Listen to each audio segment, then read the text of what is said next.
Data-data naskah kuno di wilayah bekas kerajaan Hitu Maluku berjumlah sangat banyak dan memiliki berbagai jenis.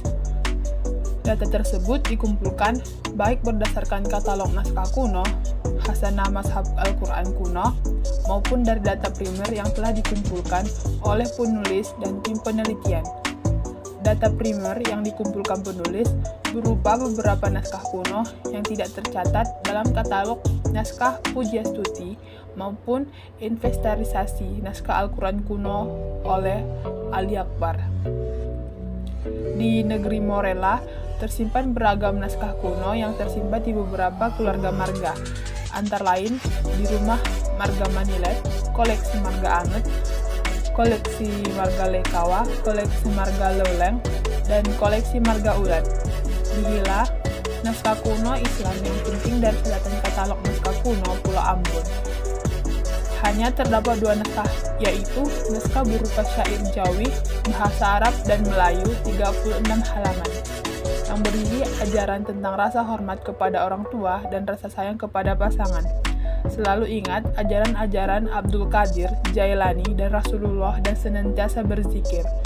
Satu naskah lagi berupa naskah Risalah Makrifat berisi tentang pengenalan terhadap Allah Subhanahu wa Ta'ala. Sebagian besar isi naskah sudah terbaca, hanya bagian-bagian kecil saja yang masih bisa dibaca, karena banyak huruf terhapus akibat kelapukan bahan kayu dari naskah. Dari beberapa huruf yang bisa terbaca, isi naskah menunjukkan naskah doa. Di negeri Hutu, lama beberapa naskah, antara lain naskah Mashab Al-Quran kuno, naskah hukum Islam atau fikih, dan lembaran naskah kuno yang berisi penjelasan mengenai ahli waris keluarga Pelung, keturunan keluarga Raja Hitu yang masih memerintah hingga sekarang. Naskah kuno dari Hitu lama terdiri dari naskah Qadariyah, naskah doa, naskah catatan bahasa Melayu berisi tentang suatu aturan keluarga dan pemerintahan, dan catatan kegiatan Raja Hitu lama. Silsilah dan naskah berisi ilmu falak dari naskah terdapat di keluarga Hatwe. Di antaranya yang cukup populer adalah naskah Al-Quran kuno yang menurut informasi konon ditulis oleh Nur Cahya, cucu perempuan Imam Arikwal Pesi, yang selesai menulisnya pada tahun 1590 Masehi. Selain itu, terdapat naskah kuno Al-Quran yang tersimpan di Masjid Tua Wapawe, antara lain Al-Quran tulisan tangan atau Mashab Imam Muhammad Arikwal Pesi. Selesai ditulis tahun 1550, tidak beriluminasi, ukuran Mashab 33 x 19,5 cm. Berdasarkan jenis kertas yang digunakan, Mashab Al-Quran ini kemungkinan juga dibuat pada abad ke-19 Masehi. Tidak dapat dipungkiri, sebelum dikuasai Belanda pada abad ke-17 Masehi, kerajaan Hitu memegang peran penting sebagai pusat penyebaran Islam di abad ke-15 dan 16 Masehi. Itu dapat disejajarkan dengan Ternate di Maluku Utara.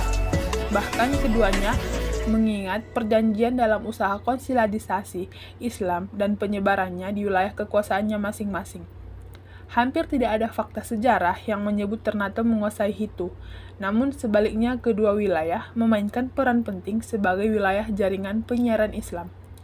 Hal ini dimulai ketika kedua pemimpin wilayah ini pada waktu yang bersamaan belajar tentang Islam di Gresik, yang pada masa itu merupakan penguasa di wilayah Jawa Timur.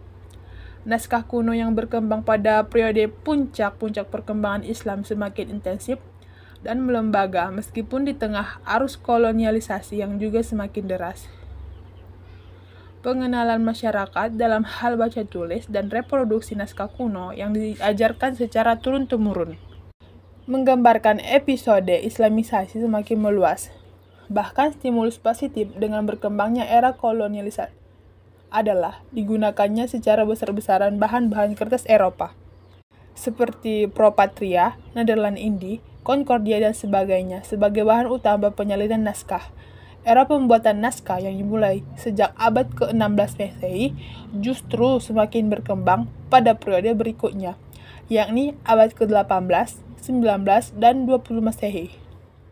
Menjadi bukti bahwa era kolonialisme tidak mampu membentuk